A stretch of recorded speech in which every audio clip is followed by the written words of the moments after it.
Hey gang, what's happening? It's Jay coming at you from one of my favorite places out at my camp. So there's talk out there about, gear and rifles and, people are starting to talk logistics a little bit. And I think it's extremely important to talk about how you're going to eat, right? Because if you're out in the field doing stuff, you can only carry so much food. And what you're doing out in the field is only as good as the logistics that you have backing you up, right? I mean, tell me if I'm wrong, but I have a feeling, like in the past, the old famous saying, military runs on its belly. You gotta have some way to procure food, have food delivered to you, prepare food, whatever it may be. So stay tuned, and we're gonna talk about field kitchens.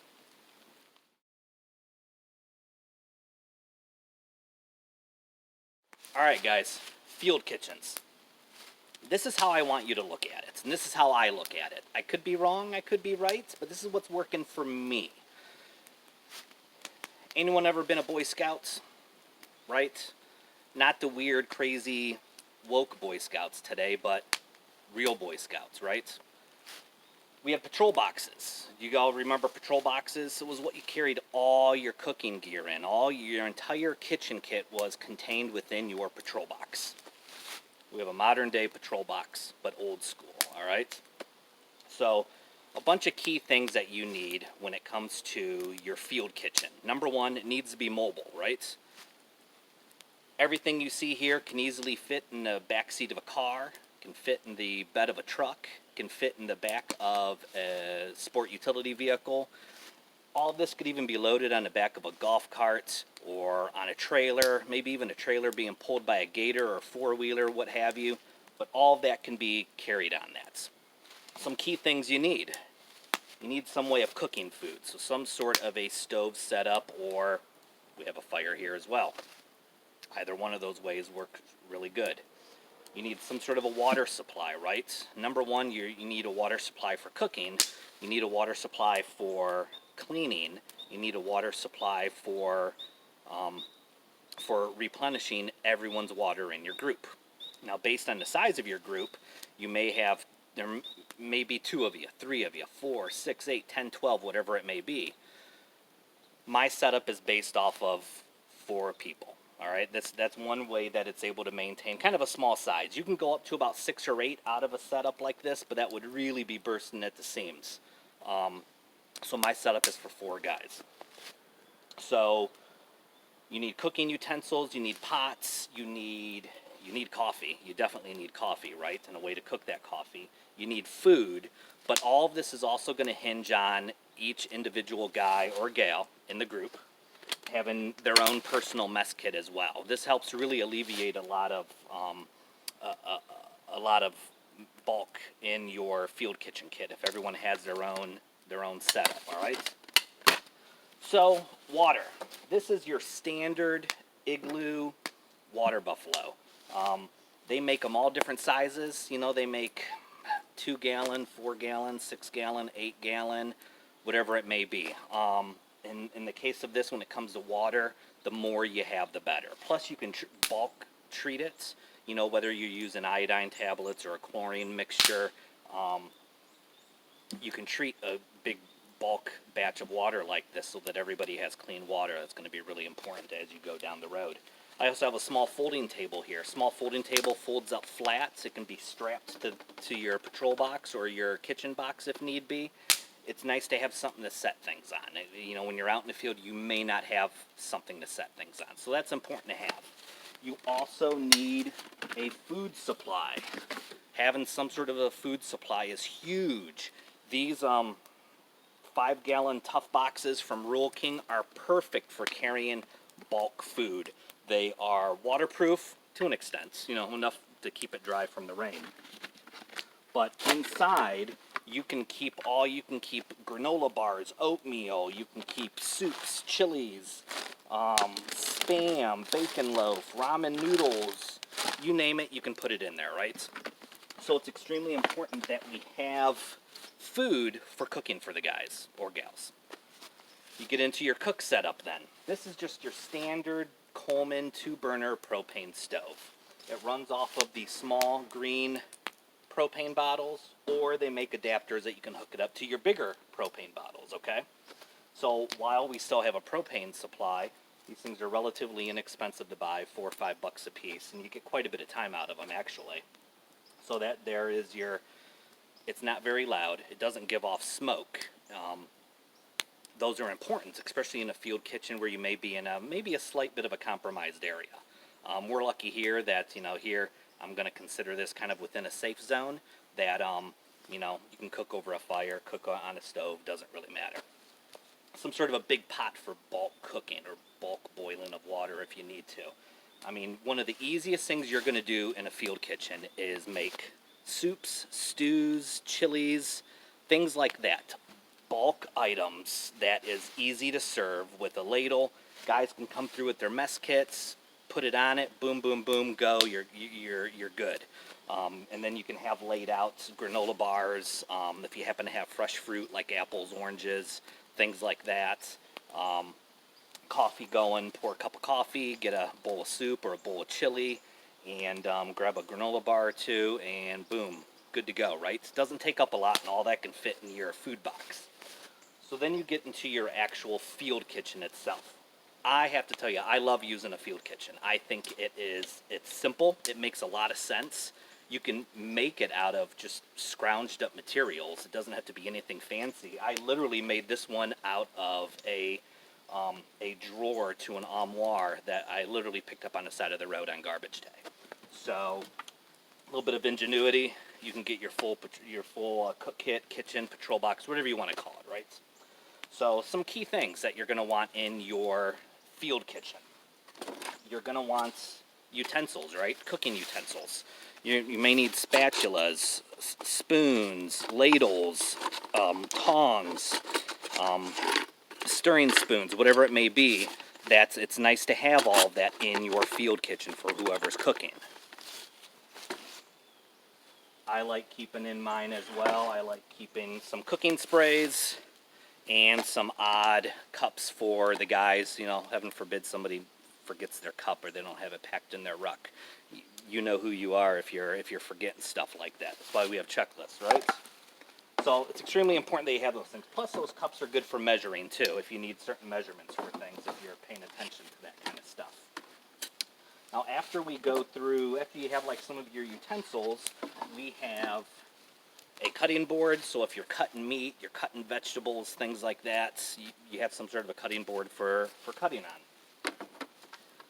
A pair of heavy-duty leather gloves for handling hot things. The worst thing you want to get in the field is you don't want to burn yourself. So that comes now. Now all of a sudden we got to get involved in first aid, and I know it's not the sexiest thing to talk about, but if preventive measures go a long way. So a nice heavy-duty pair of lined gloves for picking up hot stuff will go a long way for you. And then inside here, so I have 2 bins that I keep in there, and that's we're going to get to that in a moment, for washing and cleaning all of our stuff for hygiene. But I have more spare cups, spare spoons, I have some seasoning mixes, I have coffee, because God, you gotta have coffee. Some Fireball to put in your coffee or your hot cocoa mixes. I have lemonade mixes, iced tea mixes in there. We have a pot gripper for picking up pots. We have a can opener. So if your food box is loaded up with canned goods, you're gonna need a can opener, right? So everyone remember P38s? Your old issued can openers. Well, not everybody carries them anymore today.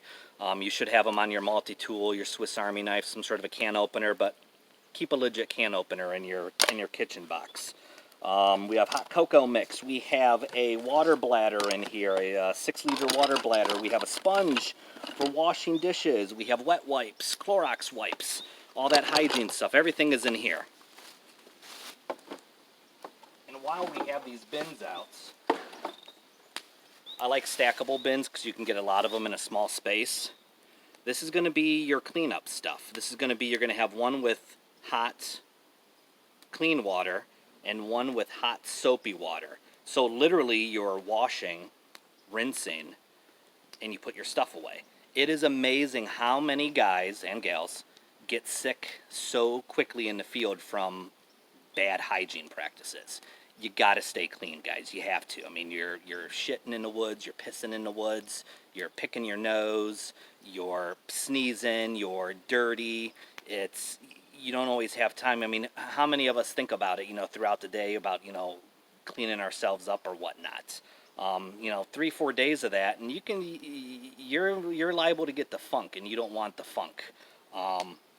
So hygiene there is huge for keeping your stuff clean, keeping your pots and pans and silverware clean. So extremely important. Then we have some additional things, so we have dish soap, we have garbage bags. Garbage bags are multi-use, obviously, but something that's really important when you're setting up a field kitchen is packing all the stuff out. You got to get rid of everything. Even if you take out your e-tool and dig a hole and, put your wastewater in there at least, and then cover it all back up like you weren't there. Right now it's fall. You can see we're coated with leaves. Be able to, cover everything up so it looks like you weren't even there goes a long way. But extra garbage bags is going to be nice for hauling crap out. We have, bug spray, sunscreen. So I have self-care items, hygiene stuff that you may want. I keep a small little kit in mine. This is just miscellaneous stuff. I have extra spoons, extra forks. I have lighters. I have matches. I have spare batteries. If you happen to overtake a vineyard somewhere, I have a corkscrew as well. Cheese grater, stuff like that. So that's just, little miscellaneous stuff that would get lost in the bundle of things there. It's important to have just like a little kit for that kind of stuff. And then we have extra garbage bags, Ziploc bags, things like that. So helps keep things clean. But also like the Ziploc bags, if there's leftovers on things, especially if it's like pieces of meat, potatoes, veggies, stuff like that. I mean, have the guys, put them in Ziploc bags and they can throw them in their pack and have it later that evening or tomorrow. Those are important things to consider. And then I also have, heaven forbid, once again, guys forget mess kits. We have extra plates, we have extra bowls, once again, stackable bowls. I think this is huge for having that.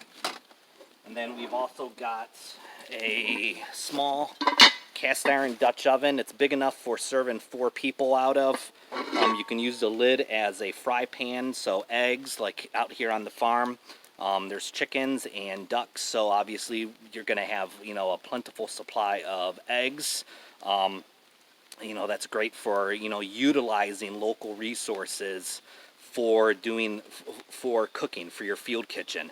And then inside of the Dutch oven, I have more bowls yet. So that all makes a big difference for your field kitchen. That is, trying to make sure I got everything here. Yeah, that's it. So field kitchen, make sure, once again, portable, sized appropriately. Think about making sure all of your bases are covered. Once again, hygiene is extremely important there. Definitely pay attention to that. Have something for carrying food in. I mean, something here, geez, oh man. I tell you what, just hints for you guys. Every time you go to the store, pick up 3 or 4 of these chef's cupboard soup mixes.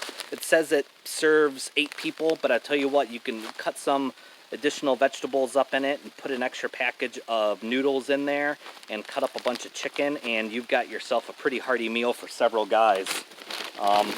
Their 3-bean chili, I like the 3-bean chili. This is a pretty good one. Once again, it says it feeds 8 people. If you don't add as much water to it, it thickens it up real nice. All of your Knorr pasta sides are nice to have. Granola bars, oatmeals. Oatmeals are great for breakfast stuff. Ramen noodles. Don't be afraid. We were talking eggs. Don't be afraid. Some corned beef, Spam, what have you. I'll tell you something else, guys. These freaking hickory smoked hams. You can get these at like Dollar General. Man, these are that's enough for like 2 or 3 guys. Man, it's already cooked. You just have to heat it up. But cut that stuff up in your pastas or whatnot. Super good. So all that kind of stuff for food. and then you can have these stored. So if it's a, if you get called out for helping, for delivering a supply of food or setting up a field kitchen for a day for your guys, literally grab your bucket, grab your field kitchen, and go. It literally took me 5 minutes to load this up at the house, and boom, off we go, right? So field kitchens are huge, everyone. So pay attention to that. Once again, if you get called out for something, you get tapped to pull, bridge duty. You're watching a local power station. I know. It just, once again, if you can make it up, it's probably possible. You're not always. Where's your logistics at? Where's your food supply at? So make sure that you have something like this in place. Yeah, that's all I got, everybody. So you all take care. I hope you guys took something from that. I love using this kind of a setup for field cooking. I think it's super legit, and it's part of that logistics train that you need to put together for yourselves. So that's it. You guys keep getting out there, keep training. Winter time's coming, so time to batten down the hatches a little bit and get your stuff squared away. So take care, and I'll chat with you soon. Thanks. Bye.